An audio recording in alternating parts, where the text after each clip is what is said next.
Hey man, what's up? It is the Ace Micheals Show. I am Ace Micheals, broadcasting from the Americas. And I want to say we are going through a hell of a lot here in the country. And one of the things that we cannot do is ignore.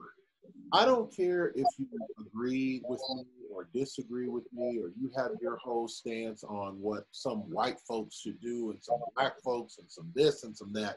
But the thing you cannot do is ignore. Because when you ignore a problem itself has a way of growing into a bigger problem. It just becomes something that stays, festers, enlarges. It's like, you know what it's like? You ever eat biscuits? Y'all ever eat biscuits? You know how you take the biscuit out the can and the biscuit small? Then once the biscuit gets the oxygen make the biscuit start to get like thick. That's what I'm talking about. These problems be like a biscuit, y'all, and we can't ignore them. Welcome to the Ace Micheals Show. Hey, if you ever want to be on the show, all you have to do is send us a message, you get on the show, speak your mind, voice your opinion, bring your biscuits to the table. That's all I'm saying. Bring your biscuits to the table. Today, my guest is KYSS KYSS. Woo! Hey, KYSS, I'm bringing KYSS. my biscuits to the table. I'm bringing my biscuits to the table. Please bring your biscuits to the table. KYSS KYSS is a music artist living currently in Las Vegas. Do not try to stop. I'm not giving you where. I'm just saying a general, you know what I'm saying? Don't trip, guys. Las Vegas. Could be anywhere. That's a big city, okay? That's all I'm saying. Anyway, KYSS KYSS, welcome back to the show. It's always a pleasure to have you because you're always a pleasure. Thank you. You're giving me life right now, by the way. I'm just saying. I have nothing Thanks for having me. Hey, the way they done left this economic situation, that's all you about to get from a brother. No, I'm playing. I'm not really, but it's deep. It's deep. It is deep. It is deep. How do you handle the depths of all this? This is pretty deep. How are you handling? How are you dealing? Yo, that's a really good question. Right? I'm dealing the best way I can. Okay, I'm dealing the best way I can. I feel away. I feel away. I feel like feeling away isn't going to make anything change until a lot of us feel away the exact same way. Okay. So till we all feel the exact same way, it's kind of like the green light. Like, I don't want to be in love by myself type thing. It's the same thing. I feel away, but it's a power in numbers, and I need to feel away with a bunch of people that feel away in order for me to feel like what I think we should do to matter. So until then, I suppress it, you know, hang out with cool folks like you and just talk about it and bring my biscuits to the table. And, you know, that's basically it. A little butter, a little jelly, a little. Absolutely. You know, it's an interesting thing to have to fight for your recognition. You get what I'm saying? Now, unfortunately, I'm saying this right now, but, you know, I can only say so much because you're a woman, and no matter what, you're still going to be fighting for equal rights for women, even if we have equal rights for black people or recognition for black people. So, you know, I could sit here and chime on Black Lives Matter, Black Lives Matter, the Black Lives Matter. But then the women's lives matter, and the women still don't get paid as much as men, and the women still get shuttered in the workplace, and the women still don't get as many opportunities as men. So there's only, I mean, why? I don't think that's true. Oh, really? I don't think that's true. You don't think women are getting the shaft? The women? No. As a matter of fact, I think that they use women to give black men the shaft, to be honest. Really? Yeah. Really? Yeah.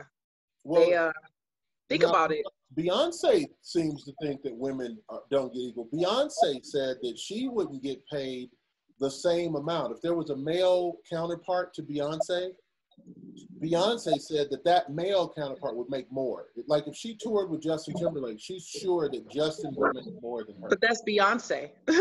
That's a whole nother level of some stuff right there. I'm talking about the stuff that matters. I'm sorry. I'm talking about the stuff that matters. Hold on, let me get a glass of wine. Right. The stuff that determines whether or not we can make them any bigger than what they are. That's what I mean. That type of stuff. The family, the homes. Nobody is sending Beyonce a letter saying, hey, we'll give you Section 8. Ooh. But you can't have a man in the house. And because we're giving you Section 8, we hope that you don't ever want a home of your own. Okay. So, no, they are making it to where when women are so empowered and women are so independent, but we are independent because somebody left the gate open with their agenda for us to be able to be at a level. I feel like women get the better jobs. Honestly, we get the better jobs. It's for some reason they are elevating us so that we can leave the Black men behind as long as we don't have that family structure. As long as, oh, you know what? We're going to give you this good job and some Section 8. Boom. You want Section 8, right? Okay, so kill your dreams about owning your own home. And guess what? On this voucher, you can go wherever you want. You can live wherever you want, but you're not allowed to have a man in the house. No, no, no, no. Don't be trying to be a Black family. Don't do that. Don't do that now. You got kids? We just want to make sure that their father ain't around. Yeah, okay. You got my 100%. My son walked in the room, and so I got a little distracted because why noise now? But anyway, yeah. So Beyonce don't have these problems. My problems is different from hers. I ain't worried about jumping in no jeans. I'm out here. I'm out here. So on what we're talking about, love Beyonce, by the way. But this is, Beyonce has to choose to come down to help us fight. She don't have to. She has to choose to come down and help us fight. She has to decide, because at some point she's where she is. A lot of this stuff doesn't have to affect her, but it does because her soul is attached to it. Because our souls are one. All of our souls are one. Our culture, everything is one. So I appreciate her having a say-so, but she don't know the life that we're being offered down here. She don't know anything on the level of what we're conversing about right now as far as that. So no, I feel like the women have the better jobs. The women have the better jobs. They have the opportunities. It's just, it's a little piece of selling your soul. As long as I give you a handout, you're not allowed to reach out and help a Black man do anything. Mm-hmm. That's it. Why do you think there is an issue, and going all the way back to the beginning, if we can, why is there an issue with Black people? Why don't we like Black people? I understand Black people used to be kings and queens in Africa, right? And we were taken from that. We were sold into slavery here in America.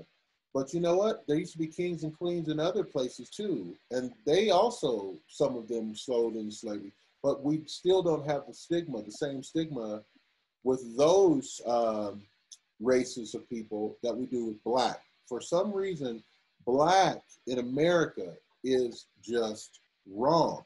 Black guys are supposed to be thieves. Black guys are supposed to be rapists. Black guys are supposed to be, and it's like you're just born into this crime. You're born into it. Oh, you're Black.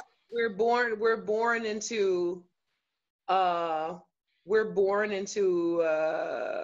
intimidation. We're born into people are intimidated. We are a threat. We're intimidating to people before we're even born. Okay, honestly. But why? I mean, I understand it. I don't understand. That's why I'm asking the question. But I guess I could say I've accepted it because it's an argument that's been going on my entire life. and it's going on in my son's entire life. I have 2 boys.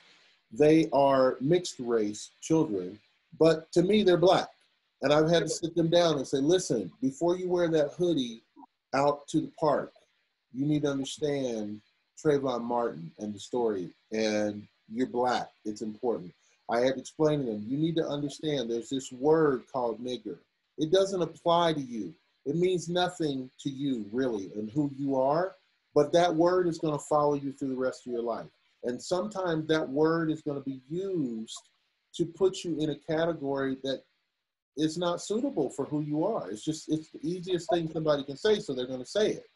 But it doesn't apply to you. It's a quick way to say, instead of calling a cookie an oatmeal raisin, you're calling it a pastry product. Okay, but that's not what it is. And you're using that terminology. That's a category and a definition, but that's not what applies to you. I just got off a call with a lady who was insistent, a white lady, who was insistent that, and let me just disclaimer something real quick, because I've never said this on my show. In 6.5 years, I've never said this ever. I never said this shit to y'all. I'm leaning in. Okay? I am a black man. You understand me? You understand me, people? And there's a certain thing where black people in our culture have to make sure that we marginalize who we are. And I don't care who you say you are. You be Oprah Winfrey right now. But you know, if we don't make sure that white people feel we're quote unquote safe enough, if they don't feel that we are tame enough, then all of a sudden our feeds get taken down, our shows get this and that, or we end up in some kind of scandal. And I want to say right now, here on this day in 2020, I don't give a mad fuck. I'm Ace Micheals, and I will speak my mind. I'm a black man. I date white women sometimes. I date Asian women. I've been with all kinds of women. I have all kinds of brothers from all types of walks of life. But I will speak my mind about how pure I feel the black race is, and how I feel we have been subjected to some bullshit for all my life. This is a true story. I'm sorry. I know it's your interview. I'm sorry, sweetheart. No. I owe you. I'm here to hang out with you. I'm here to hang out with you. But I want to tell you, this is a true thing that happened. I'm not kidding. About 3 days ago, in the morning, I was sitting in my car because I wanted to get a Wi-Fi signal. I was parked in front of the Union Bank, okay?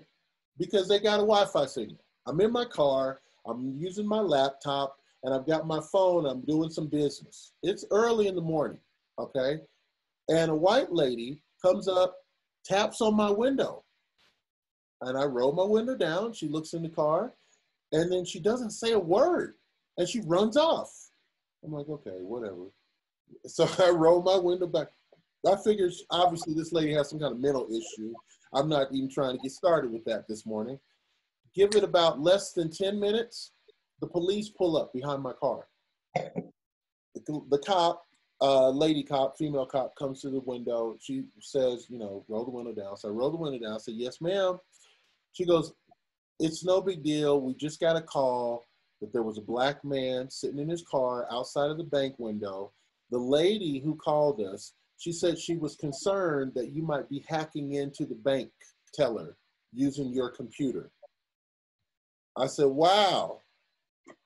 And what do you think? She said, well, of course we know that nothing like that's happened. But this is what was interesting about what the cop said. She goes, you just have to understand some parts of Southern California, you know, it's just going to be like that. And you know, she paid you a big compliment, though. But it's she like, paid you a big compliment. She paid me a compliment? Yeah. Because as a black man, she felt like you were smart enough. Right. To hack into the shit. Well, you got to understand, though, people, like I grew up in Kansas City, Missouri. I went to Blue Springs High School, which is in the very Midwest of Kansas City. There were 8 black families in my town. We knew every black family, what they were doing literally right now. You know what I'm saying? So I grew up around a lot of white people. I am a very learned, I read everything. So I don't have a problem with cops. The worst problem I ever had with cops was my own fault. I had a warrant. And that was my fault. But aside from that, I get stopped by cops and they don't sweat me. They don't give me any problem. But then I'm also not driving with my pants down and my music blaring up, talking about, fuck cops, you go get the cops. You know what I'm saying? And then when they pull up, I don't say, what? What's up now? What? You know, but, you know, that's a whole other, I mean, if you feel you're entitled to go down that way, that's up to you. But I want to get back to the interview because I totally digress. The point is that we Black people, no matter what, we have to carry this thing. So I want to have this interview with the understanding that I've made the conscious decision that I will not worry about the safety of my career and try to be, oh, let me just not make sure I don't want to lose white viewers if I say politics, the politics of it? Nah, I'm not worried about that neither. This is where it's at. It is bullshit that we from day one, we carry this weight. And I just want to understand why. Why do we have to be disliked at all for our color? Why? What does it stem from ultimately? What's the base? Is it just straight up jealousy? Are you jealous that Black women are pretty? Are you jealous that Black guys are athletic? Is it really I don't think that. What is it? You know what? I don't know. I won't say that. I won't say that we're not liked. I would just say that America likes us, but they feel like they have the right to remind us not to get too comfortable. Now, I have an interesting theory about that. It's not mine, unfortunately. I had a guest on years ago, about 2 years ago, 3 years ago, when Black Lives Matter first started. We did a lot of shows in a series, and a gentleman was on his. It's so sad. Let me stop you right there. It's so sad that you said when Black Lives Matter first started. Right. That's sad. Right. That is sad. Isn't that a hell of a That's so sad. Yeah, it's true. It's sad. And when did it start? It was. It had to be about 3 years ago, because I was in a different place. I was in Las Vegas, and this was Trayvon Martin was the first one I think that started it, or it might have been the other young man that was killed. He was the first reason why. I think it was Kevin Brown that actually had started it. Okay. Oh, so he was the first reason. He is the first to me. To me, he should have been the first reason. Right. This here that right now is going on. This should have jumped off years ago. Right. Well, I mean, yeah, we could say this should have jumped off, you know, in 1914. But I want to say what this man said, and then I want to go on. Okay. He said something that it was kind of like a right when he said it, but he said, imagine you have a dog, and your dog is very well trained. And you like that because you have the comfort in knowing you can come home, your dog will have your slippers, your dog will bring you paper. That's what your dog does. You never intended for your dog to sit at the table with you or get a better job than you or marry a prettier wife than you or go and get a promotion or go and buy a bigger house than you. He's your dog. And he's supposed to stay your dog. He was never intended to be more than your dog. And he said that is the white man's interpretation of what Black people are. And it's real hard for them to let go of that interpretation. And it goes to say something like, you know, Kiss Kiss, you're a singer, and I'm a singer, but I also write and produce music. I know you do as well. But if I was producing you and trying to make you a star, if I was that type of producer that said, well, you're never going to be bigger than me. I mean, we understand, we're going to help you, but let's don't get it twisted. I mean, I will always be the headliner. Come on now. Yeah, okay. There's something essentially wrong with that thinking. You're not really helping anybody. Just like the group of Democrats led by Nancy Pelosi, who got up on the one day, the one funeral day, they got up and wore the the African garb scarves. Okay. Now, since then, they've never worn them. They don't have them hanging in their office. You don't see them hanging on a flag in the background. You don't see anything black related around them whatsoever. Yep. But on that day, everybody showed suit. Why?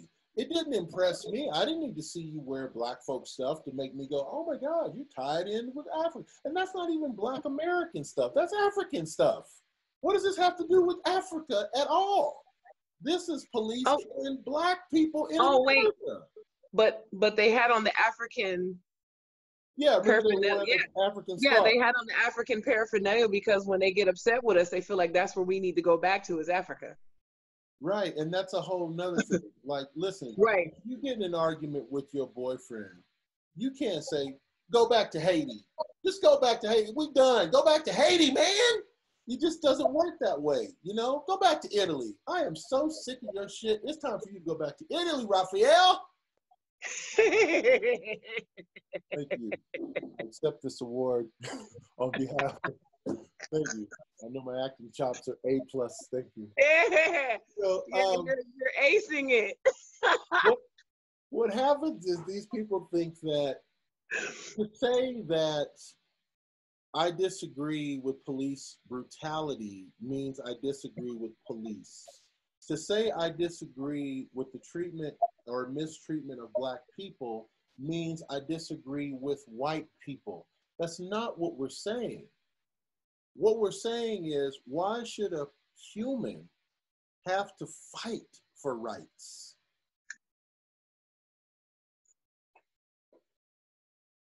Who you asking? You expect an answer? Yeah, I know you ain't asking me.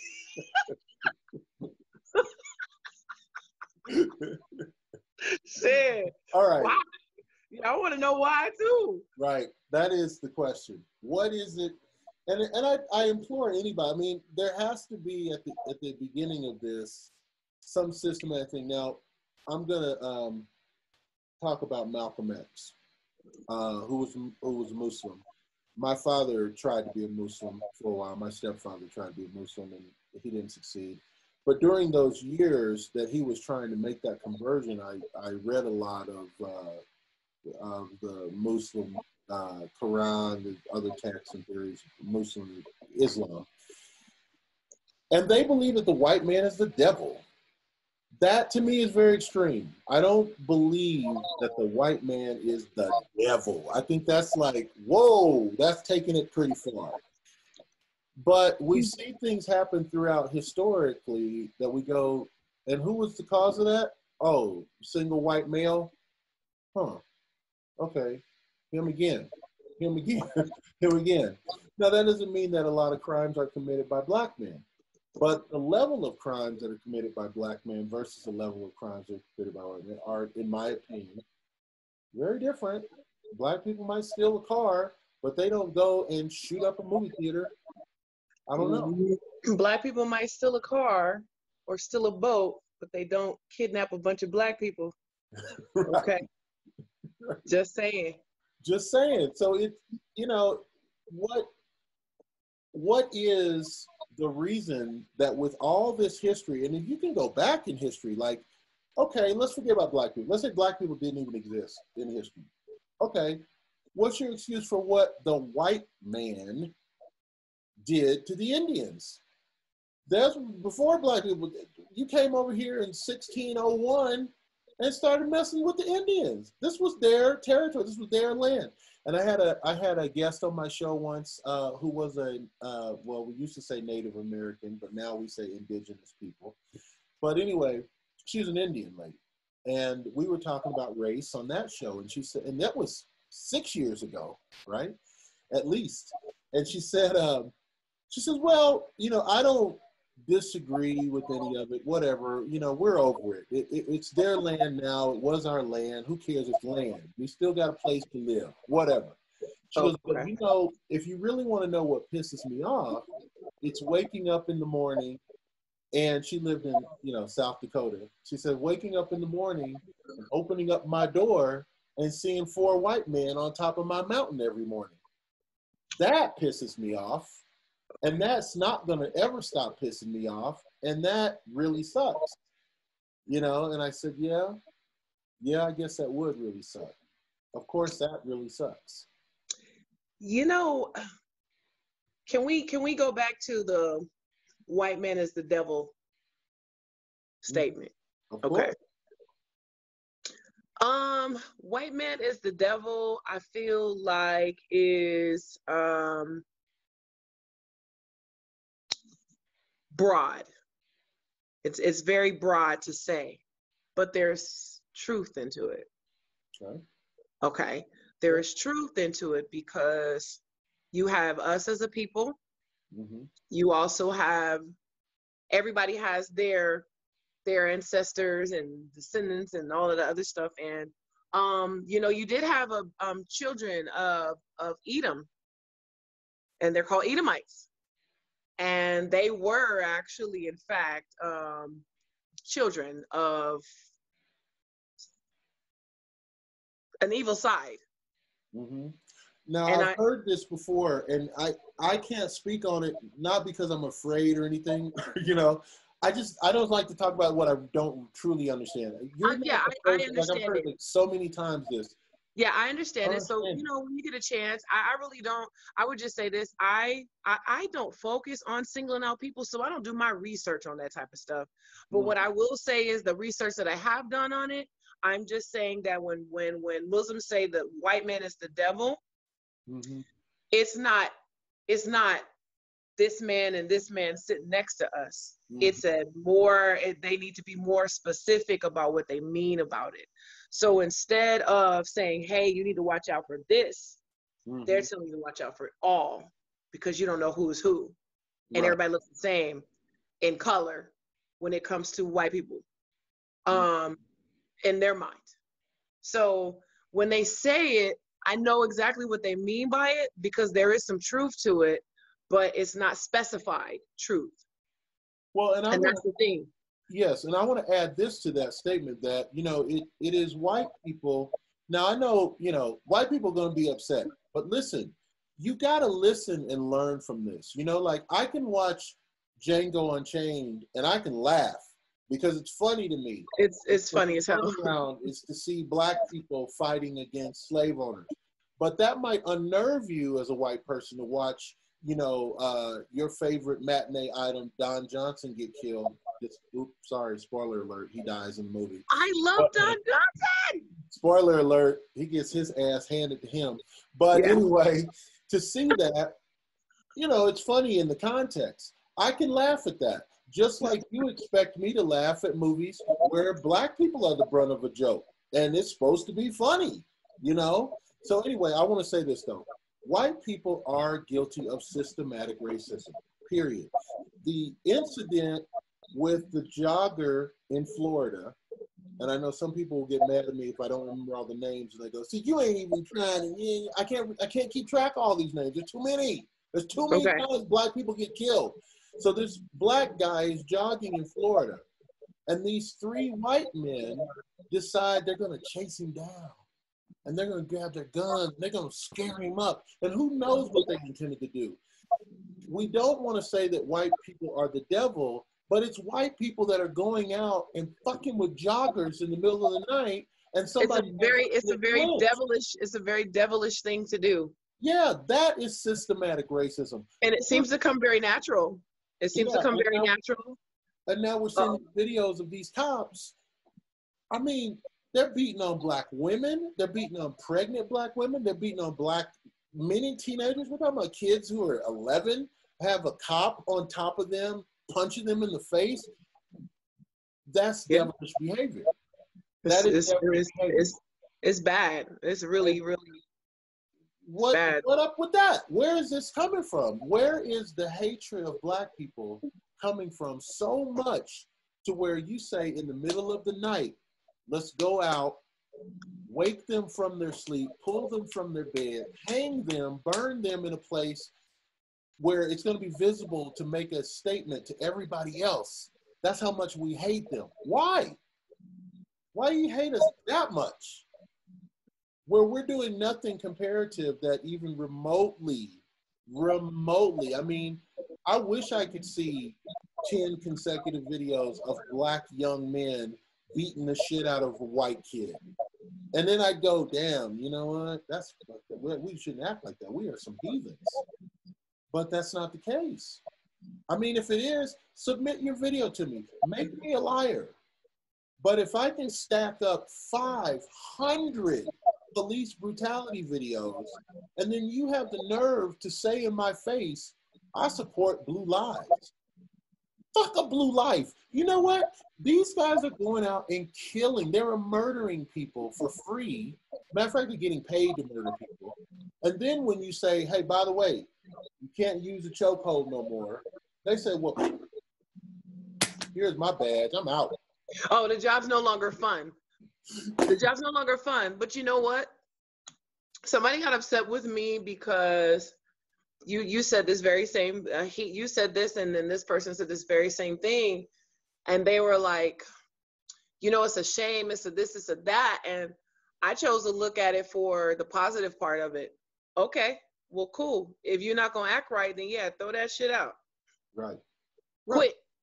If you're not going to act right, thanks for letting me know that you got an issue with acting right. Right. Thanks for eliminating yourself, because the real thing is eliminating this stuff. The real thing is stopping this stuff from happening. Forget the ego part of it. You see that? Oh, so they know, because we already knew that. We already knew it. Why do we continue to be surprised when the actions and the actions and the actions and the actions is acting? So why all of a sudden are we looking and like devastated, like, oh, so you mean to tell me they would quit because they can't put us in a chokehold? No, thank you. Thank you for letting me know that you can't deal with it. Thank you for resigning. Right. Thank you. You know, my kid is a little bit safer when you're transparent enough to say, you know what, if I can't do this, I don't want this job no more. Cool, it's sad, but we already knew the issue. Right. So get rid of that. And I looked at the positive part of it. It's sad, but it's a great day. It's a great day when a few dozens of, you know, bad cops say, oh no, I can't put nobody in a chokehold. I can't slam a pregnant lady on the ground, belly first. How would you even the job's not fun no more. How would you even go to a bar as a cop after resigning? Okay, how would you go to your favorite bar and the bartender pours you a drink and he goes, "Sir Louis, how's that cop thing going?" And you go, "Oh yeah, I walked off of that job." What? Why'd you walk off the job? Well, you know, they ain't letting us choke nobody no more, and they got all these things, like we're going to have to go to trial if we kill a black man by accident. You know, how would that even stand? How can you be proud of that? But I wanted to. But what they will say, they're not going to just say, they're not going to say that. They're not going to say that. What they're going to say is, now that this Black Lives Matter thing is popping off, blue lives don't matter. That's what they're going to say. That's what they're gonna say. Right. They're gonna say blue lives don't matter because they can't live their blue life the way they want to live their blue life. Right. They're not gonna say with all out lack of integrity, hey, I can't have my way and I can't abuse anybody and get my frustrations off because I was a whole loser growing up my whole life. And I'm finally able to learn how to put somebody in the chokehold without them fighting back. So not a whole loser. Seriously, so they're not going to say that. They're going to say, oh man, this Black Lives Matter stuff got out of hand. Now our lives don't matter and I quit my job. Right. That's what they're going to say. It's sad. That's what they're going to say. It's sad. You're right. And it's sad. I want That's to what they're going to say. Another thing out there. Just 100 years ago, it was illegal in most states of America. I mean, probably in all. About 100 years ago, so 1920, it was illegal for a woman to divorce her husband because he abused her physically. It was illegal. You can't go and get a divorce. What's the reason? He beat you. Girl, you better get out of here. Case dismissed, right? Yeah. Mm-hmm. But we rallied, we fought, we found that women were at risk. They needed shelters. They needed counseling. They needed, in sometimes cases, they needed money so that they could move from these abusive relationships. And we understood that this is a real thing. But the only way that happened is because we talked about it in completely uncensored terms. We had to understand that, look, women are going to the hospital because their man beat them. And we can't have that. We can't have families where women are getting beaten by their men. We got to stop that. Now, it still happens to this day, so please, I'm not delusional. But why is it so hard to say, we got to stop these police killing these black people over a traffic ticket? You just stopped him because he was sitting in his car on his laptop. You had no reason to pull your gun out. You really had no reason to be called. She didn't have to call the police. She could have called the bank manager, right? But to call the police, the law enforcement,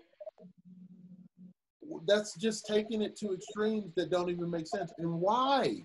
Because my skin color is a beautiful mocha chocolate? Mocha! Mocha latte hottie! Yeah, baby. Yeah, baby. I can't help that sexiness. I can't. Right. You know what I'm saying? Come on, now.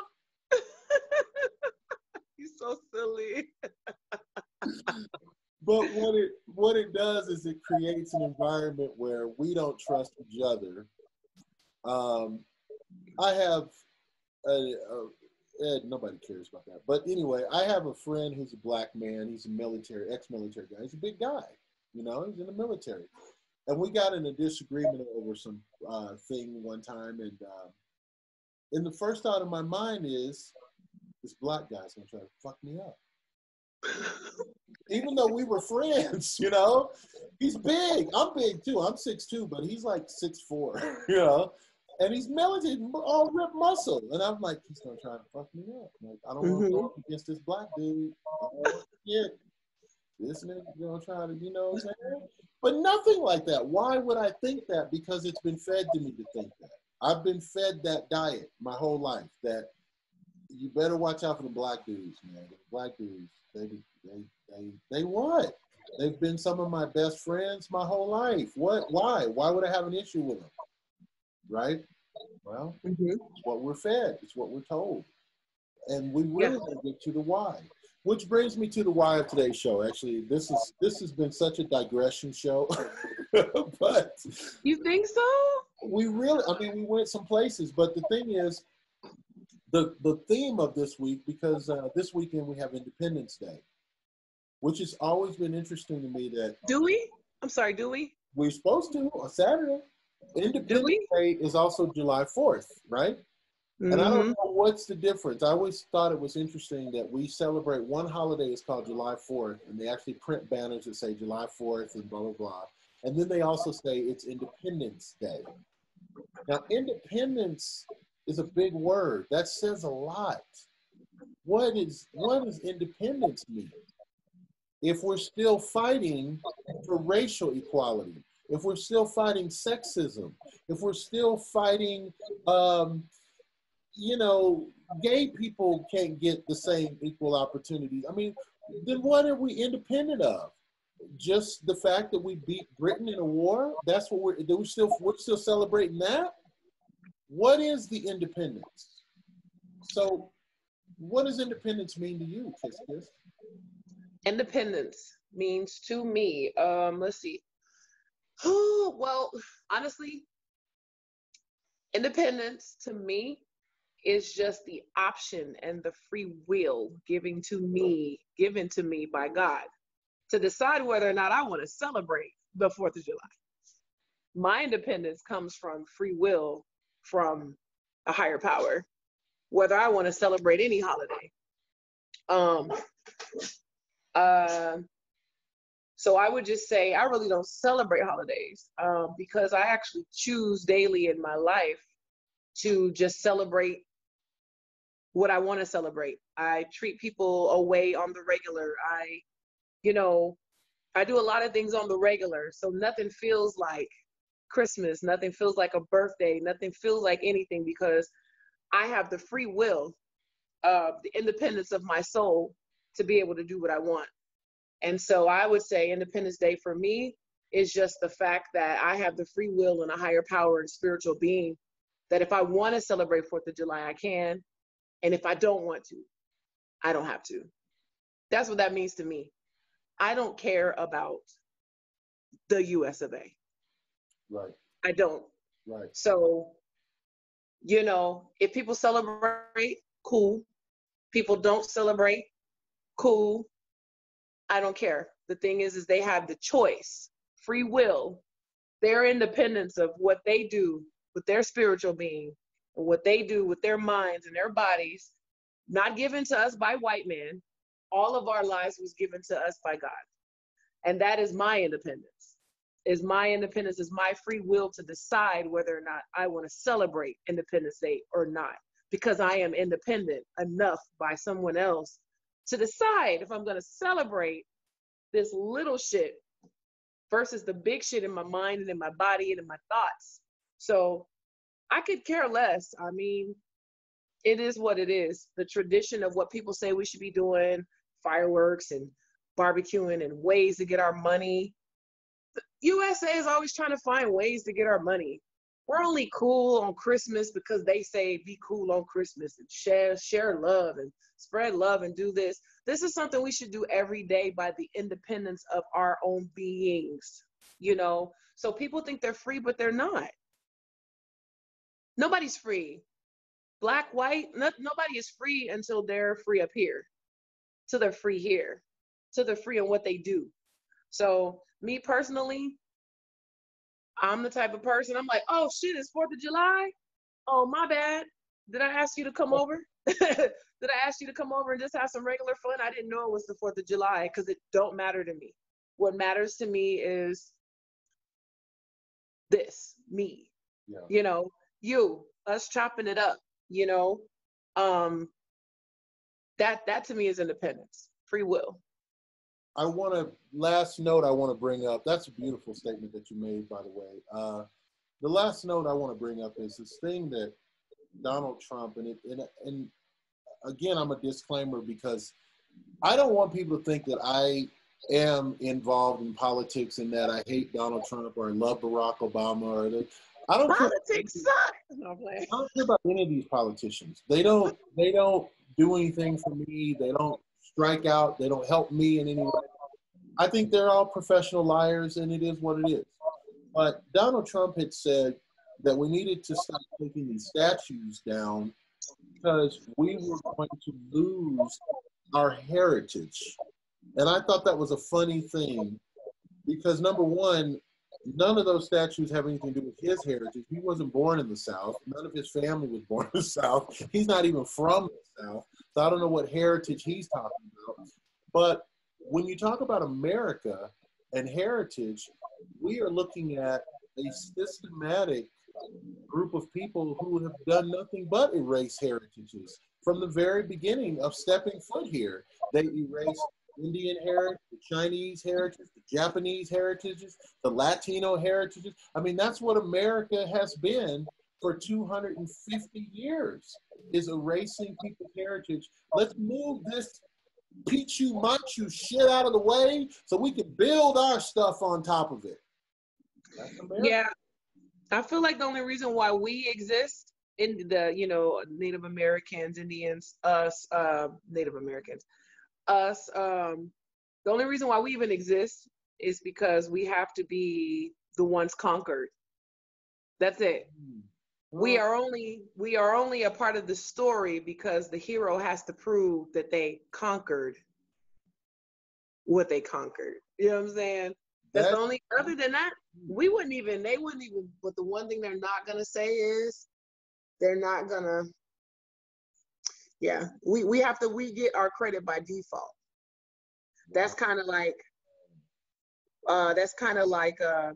white man, black man. White man gets into a fight with a black man.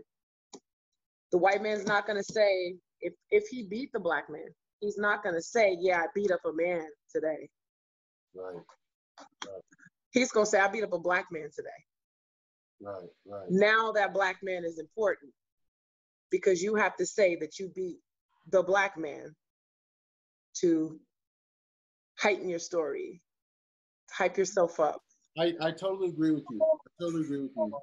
And when it comes to tribes, if we went back to tribes of man, I think it comes down to someone has to be the conqueror. And I think that is the unfortunate human nature of it. I mean, right now we're seeing it as mostly white men are the purveyors of this crime because we live in a mostly white-run society. But maybe 300 years from now, maybe it won't be white men running society. Maybe it will be black men running society and highly mulatto people. And I think we might see the same thing. We might see, I hope what I'm saying is making sense. In my head, it makes a lot of sense. But like, if you started the planet off with just two tribes, and one tribe was white and one tribe was black, yes, I agree with you. I think that at the end of the day, one of those tribes has to feel like we rule the planet because we ruled that other tribe. Yep. And in our world, we are seeing a division of 6,000 tribes. Yep, and that is the only way you're going to know that the other tribe existed based off what you just said. Yep. Because we have them under our thumb. That's it. That's the whole bragging rights. That's the power, is being able to say that. And that answered my first question as of why. I think it comes down to being able to say. It's because we're already I don't know what it is about this. I don't know what it is, but it's definitely an intimidating factor. Well, it's a genetic threat. It is. It really is. But you know what I will say? What I do want to say is I love everybody. I don't blame everyone for this. I initially look at people for the value of what they have inside, what they have here. You know, I'm not mad at police. I'm not mad at my friends. I have friends that are a part of the police force. I'm not mad at my friends. I'm not mad at white people. I'm not mad at, I'm not mad at anybody about our circumstances. I'm not mad. Because this is what it is. But I will say that I speak the way I speak right now, having this conversation with you. I'm not mad at anybody, but I will say that I do get disappointed with the stuff that my white friends are comfortable with until I'm uncomfortable with it. Yep. I'm disappointed in that, I'm disappointed in that. I'm disappointed. But I'm not mad. I'm not mad. I'm disappointed. I'm disappointed. The only people that I can be mad at are our people. Not coming up with plans, not having conversations outside of social media, not actively drawing closer to each other to get things in perspective and what we need to do, how we need to rebuild, how we need to lift each other up, how we need to find new outlets and avenues for money. There's a lot of things we need to be doing as a people. And if we don't have our own agenda, and the problem with us is we gave up. So when they did us the way they did us in Oklahoma, I feel like we were discouraged and we gave up. Right. I feel like we gave up. And then we had an agenda. Black people had an agenda, clearly. They burned down the agenda. They did. They burned down the agenda. And we never started a new agenda. And so I don't get mad. I don't feel a way about white people doing what they do. I don't get mad at the villain because this is a story and the villain is being a villain. I don't get mad. I get mad at, damn, you got killed in the back of the, damn, you got killed in the back. Why you ain't look? That's what I'm mad about is, why did you fall asleep? Why do we not care no more? Why are we not doing anything? Why do we give up? Why don't we have an agenda? We're so worried about other people's agendas being pushed on us because we're intimidated by somebody else's agenda because we know we don't have our own. We don't have our own. Our agendas need to be bigger than being the best this, the best that, having the biggest ass, the biggest this, the best that. No, our agendas need to be way bigger than that. Way bigger than that. That's what I get mad about, is we don't have an agenda. You know, even I get upset about, and I hardly ever talk about this, I'm gonna touch it just a little bit. I get upset about people. Now, what people do is what they do. I'm not gonna say whether I agree or not agree with gay marriage and all of that stuff. But what I will say is people get upset about, oh, I was in a restaurant the other day and I saw two men kissing and I was spending time with my son. Okay, but why? If you were in here with your wife and your kids, then you wouldn't be worried about their agenda. You'd be worried about your own agenda. You cannot tell your son as a single father that that's not right, but you can't show them the correct way. You're not in the restaurant in a correct way. Right. So guess what?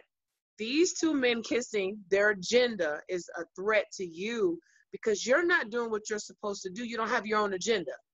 Right.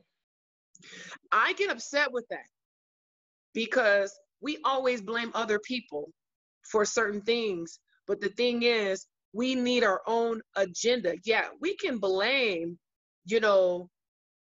we can blame white people.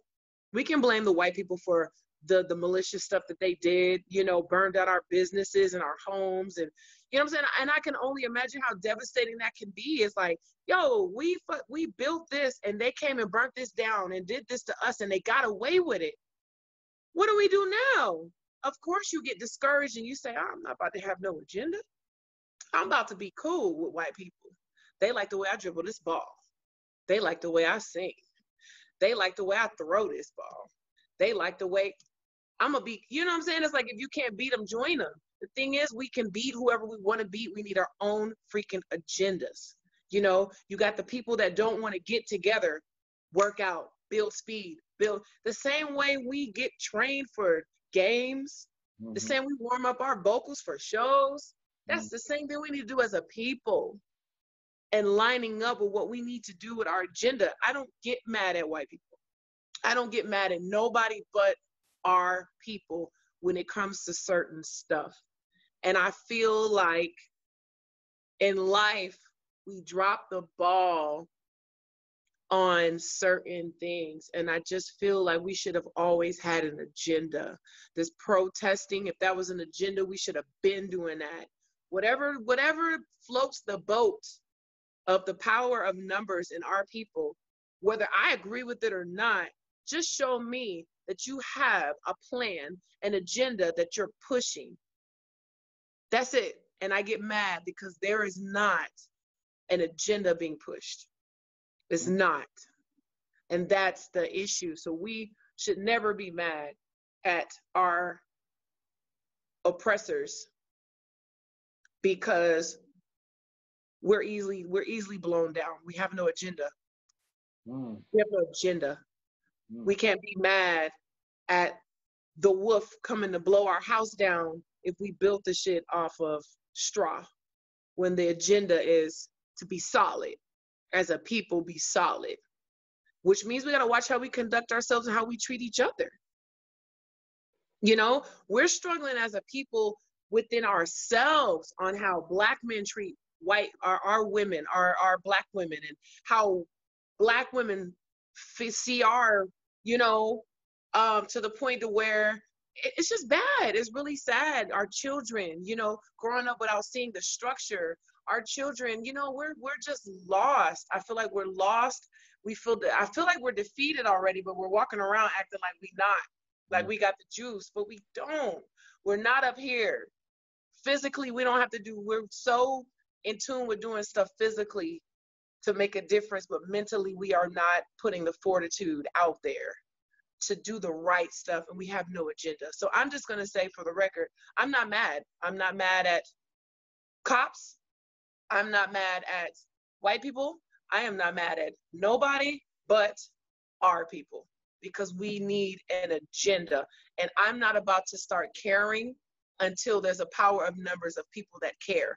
Again, like I said in the beginning, I refuse to be in love alone, and I refuse to be where I want to be alone as far as what I feel like we need to do as a people. I'm just one woman until we all fall in line. But I'm with the shit. I'm going to tell you, excuse my language, but I'm with the shit. But I'm not about to be with it by myself. Because what happens when people are with it by themselves, they're just another number. One. I want to say, we're going to run out of time on the show. I want to say this is something, this is not a historical show. I'm not a historian. I hear things, some of those things I repeat. And sometimes when I repeat them, I get them out of context. But this is what I think that I heard, and I believe it. The Jewish race of people in Egypt were slaves to the Pharaoh. And the Jewish religion requires the reading of the Bible every day. So Jewish young boys knew how to read when other slave races did not. Other slave tribes didn't know how to read. So the Jews weren't the only ones who built the pyramids. They were helped by blacks, and there were all these other kinds of slaves. But the Jews were the only ones who could read.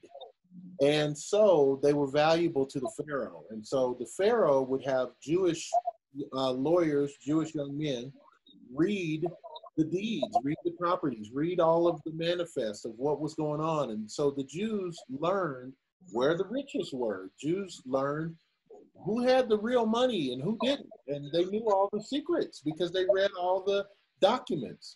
And so the Jews managed to create that knowledge, take that knowledge and create one of the wealthiest nations to this day in the world, because they worked together. And what I'm saying is that I don't agree with the protests and the riots. I don't really see what point it serves. So you walk, you stand, you lay on the ground. There's a bunch of you laying on the ground. Well, while all of the bunch of you are together, why don't y'all have a meeting?